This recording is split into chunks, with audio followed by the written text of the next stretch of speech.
दोस्तों रिलायंस पावर की बात करें तो स्टॉक काफ़ी ज़बरदस्त करता हुआ दिखाई दे रहा है। 30 के आसपास स्टॉक इस समय दिखाई दे रहा है और काफ़ी अच्छी तेज़ी बनी है। आप देख ही सकते हो कि अनिल अंबानी की प्रॉब्लम अभी भी जारी है। पुराने सारे मैटर है वो अभी भी ईडी सीबीआई के द्वारा जांच में अधीन है और देख लो कि कोर्ट के अंदर भी पूरा मामला चल रहा है। लेकिन रिलायंस पावर का बिज़नेस बहुत ज़बरदस्त है। लगातार कंपनी का बिज़नेस बढ़ रहा है और सबसे बड़ा जो फ़ायदा उस समय हो रहा पावर सेक्टर की कंपनियों को, बहुत ज़बरदस्त इस बार गर्मी पड़ रही है और जिसकी वजह से सारे के सारे जो पावर सेक्टर के शेयर है वो चमक रहे। ऐसे में क्या आगे की संभावना बन रही है? क्या रिलायंस पावर अपनी पुरानी हाई को प्राप्त कर पाएगा? रिलायंस पावर एक मजबूत कंपनी है जो कर्ज मुक्त हो चुकी है। एक समय काफ़ी भारी कर्ज में थी लेकिन कर्ज चुक गया है। ऐसे में क्या स्थिति बनेगी समझेंगे इस वीडियो के माध्यम से। कुछ बड़ी अपडेट है जिसको जानेंगे। रिलायंस पावर की तरफ से एक्सचेंज को कुछ जानकारी दी गई है, क्या है उसके माइल उसको भी जानेंगे।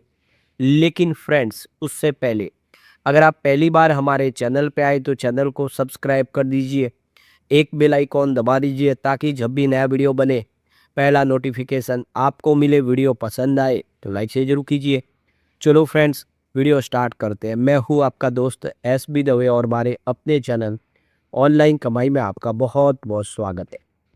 सबसे पहले रिलायंस पावर के कारोबार की बात करें तो 29.60 पर आप देखें तो क्लोजिंग देखने को मिली आज 0.61% की तेजी के साथ। वैसे बाजार में आज गिरावट का माहौल था लेकिन पावर सेक्टर के शेयर कमाल कर रहे थे। तो ये देख ही सकते हो कि स्टॉक आज इंट्राडे में 30 तक पहुंचा। 20 इसका 52 वीक का लो और हाई 76 है। निचले लेवल से देखें तो लगभग 40-50% रिकवर हो चुका है स्टॉक, लेकिन अभी भी आगे बढ़ने के लिए काफ़ी ज़्यादा संभावना दिख रही है। और वन डे के हिसाब से यहाँ पे 3.59% की आपको तेज़ी देखने को मिलेगी, जबकि यहाँ पे अगर हम देखें 1 वीक का तो 4.73% का पॉजिटिव रिटर्न है। पिछले एक महीने में 37.80% की दौड़ लगाई है स्टॉक ने। 3 मंथ की भी बात करें तो 7.25% की तेज़ी देखने को मिलेगी। लेकिन 1 ईयर का रिटर्न अभी भी नेगेटिव है। 28.87% की यहाँ पे स्टॉक में गिरावट देखने को मिल रही है। तो जिसका भी इन्वेस्टमेंट 1 ईयर के हिसाब से वही यहाँ पे लॉस में रह गया, बाकी सबको फ़ायदा हो रहा है। देखिए 3 ईयर के हिसाब से भी 135% की यहाँ पे तेज़ी देखने को मिल रही है, जबकि 5 ईयर का रिटर्न तो बहुत ही बेहतरीन है, करीब 561% का शानदार रिटर्न किया है।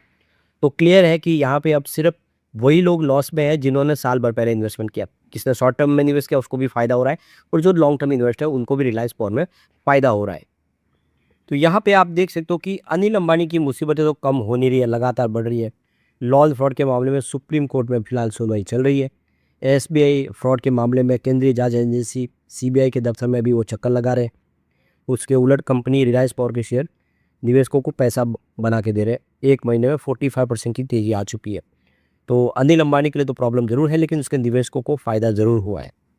यहाँ पे देख सकते हो कि स्टॉक पिछले एक महीने पहले 20.36 के आसपास था, वो 29.60 के लेवल पे पहुँच गया है। यानी एक महीने का रिटर्न 45% है। बहुत ही बेहतरीन रिटर्न दिया है और इस वजह से तेज़ी बनी। उसका मार्केट कैप भी 1.45 लाख करोड़ तक पहुँच गया मैंने, तो वैल्यू भी बढ़ गई है कंपनी की। इससे पहले देखा है कि ऐसा नहीं कि इस शेयर ने लोगों को लगातार अच्छा रिटर्न दिया है। एक महीने पहले समय को देखें तो कुछ पुराने निवेशक काफ़ी घाटे में रहे। 6 महीने में इस शेयर में 32% की गिरावट हुई है। वही पिछले एक महीने में तेज़ी को हटा दे नुकसान ज़्यादा रहा है, यानी इस स्टॉक में ज़्यादा लोगों को फ़ायदा नहीं बल्कि नुकसान ही करा है। अक्टूबर 2025 से लेकर मार्च 2026 तक 50% की स्टॉक के अंदर गिरावट आई है। यानी अगर आपने अक्टूबर 2025 में 1 लाख रुपए का निवेश किया होता तो वो इन्वेस्टमेंट घट के अब आपका 50,000 से भी कम हो जाएगा। तो कुल मिला के ये ऐसा नहीं है कि इसने बेहतर किया है। अभी जो शॉर्ट टर्म में जो इन्वेस्टर उनको फ़ायदा हो, लेकिन जो साल भर पहले निवेश किया उनको तो घाटा ही हो रहा है स्टॉक के अंदर अभी भी। यहाँ पे रिलायंस पावर का शेयर 52 वीक का जो हाई है उससे काफ़ी नीचे। देखिए कि 11 जून को इसने 76.49 का हाई बनाया था, जो इसका 52 वीक का उच्चतम स्तर था। अब ये 29.5 के आसपास है। ऐसे में 52 हफ्ते का जो 52 वीक का हाई है उससे 60% नीचे स्टॉक अभी भी है। यानी वो निवेशक जिन्होंने ऊपर के लेवल में खरीदारी की है उनको बहुत सारा घाटा हुआ है। और ये पहली बार नहीं हुआ। आप देखें इसका इतिहास देखें तो इस स्टॉक ने लोगों को अच्छा रिटर्न भी दिया और भारी नुकसान भी पहुंचा है। आईपीओ के वक्त भी देखें तो 2008 में जब आईपीओ आया था तो ज़बरदस्त हाइप क्रिएट किया गया था। लोगों ने जब बढ़ चढ़ के हिस्सा लिया लेकिन फ़ायदा कुछ नहीं हुआ। ये देखें स्टॉक जो 400 के आसपास आईपीओ था वो लगातार गिरा। गिरते गिरते आलम ये रहा कि कोविड काल में 1 रुपये के आसपास स्टॉक आ गया, बहुत नीचे आया। लेकिन वही 1 रुपये का स्टॉक 76 तक भी पहुंचा। तो ये आप देख सकते हो कि स्टॉक का इतिहास ऐसा ही है। इसने कभी फ़ायदा पहुंचा है तो कभी भारी नुकसान भी पहुंचा है लोगों को, लेकिन फंडामेंटल इस समय अच्छे हैं। इसके अंदर पोटेंशियल है कि आने वाले समय बेहतर कर सकता है, क्योंकि काफ़ी सारे सरकारी टेंडर इसने प्राप्त किए। नए ज़माने का बिज़नेस यानी एनर्जी स्टोरेज के बिज़नेस में एंट्री कर चुकी है कंपनी। तो यहाँ पे रिलायंस पावर की बात नहीं, पूरे पावर सेक्टर में शानदार पॉजिटिव माहौल बना और देश में जैसे-जैसे इस बार गर्मी बढ़ रही है, पावर की डिमांड बढ़ रही है, जिसका सीधा असर शेयरों पर देखने को मिल रहा है। अप्रैल 2026 में भारत में बिजली की अधिकतम जो डिमांड है वो 256 गीगावाट तक पहुंच गई है, जो अब तक का सबसे बड़ा आंकड़ा है। इससे पहले 2024 में 250 गीगावाट की मांग दर्ज की गई थी। इस रिकॉर्ड के मांग के चलते सेक्टर में शेयरों में ज़बरदस्त तेजी देखने को मिली और तो स्टॉक अगर देखें 30 से लेकर 50% दौड़ चुके हैं सब। तो मार्केट एक्सपर्ट है और जो जानकार है उनका कहना है कि इस तेज़ी की सबसे बड़ी वजह है कि पहले से शुरू हुई गर्मी, उत्तर और मध्य भारत में हीट वेव और लंबे समय तक गर्मी बने रहने की आशंका। इसके अलावा अल नीनो जैसे मौसमी प्रभाव में बिजली की खपत और बढ़ रही है। सरकार के अनुसार अप्रैल में बिजली की मांग 263 गीगावाट तक जा सकती है, जबकि पूरे साल में ये 2026 में ये 270 गीगावाट के ऊपर जाने की भी संभावना है। यानी आने वाले समय भी ऊर्जा की खपत बढ़ेगी, जिससे इन शेयरों को फ़ायदा होगा, क्योंकि रिवेन्यू सीधा बढ़ेगा इनका। तो इस बढ़ती हुई मांग का फ़ायदा पावर सेक्टर की कंपनियों को मिल रहा है। अदानी ग्रीन एनर्जी को जब सबसे ज़्यादा फ़ायदा देखने को मिला है। एक महीने में 53% की उछाल देखने को मिली है। अदानी पावर भी 47% दौड़ चुका है और अपने फ्रेश हाई पे, याद तक कि टाटा पावर भी अपने फ्रेश हाई पे आ चुका है। टाटा पावर भी बहुत बेहतर कर रहा है। अगर आपको टाटा पावर के बारे में जानना है तो ऑलरेडी इससे पहले हमारा टाटा पावर पे वीडियो बन चुका है। कुछ बड़ी गुड न्यूज़ निकल के आ रही है टाटा पावर से, और टाटा स्टील भी अपने ऑल टाइम हाई पे। तो क्या ये स्टॉक आने वाले समय कमाल करेंगे, वो सारी जानकारी आपको उसको वीडियो के माध्यम से मिल जाएगी। तो फिलहाल आप देखिए पावर सेक्टर में जिस तरह से खपत बढ़ रही है, इसका फ़ायदा निवेशकों को भी प्रॉफिट के रूप में मिल रहा है। यहाँ पे सिर्फ देखिए कि पावर सेक्टर के शेयरों की रिन्यूएबल एनर्जी के सेक्टर को भी फायदा हो रहा है। सुज़लोन एनर्जी भी 45% दौड़ चुका है। रिन्यूएबल एनर्जी की डिमांड बढ़ रही है। भारत हेवी इलेक्ट्रॉनिक्स और बीएचईएल जैसे शेयर भी 42% दौड़ चुके हैं। तो सारे के सारे पावर सेक्टर के शेयर कमाल कर रहे हैं और आने वाले समय उम्मीद है कि इन शेयरों में लोगों को फ़ायदा होगा।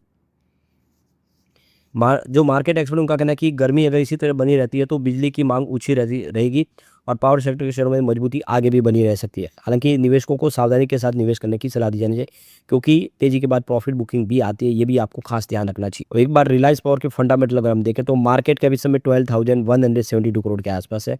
इसका पी रेशियो 43.28 का है।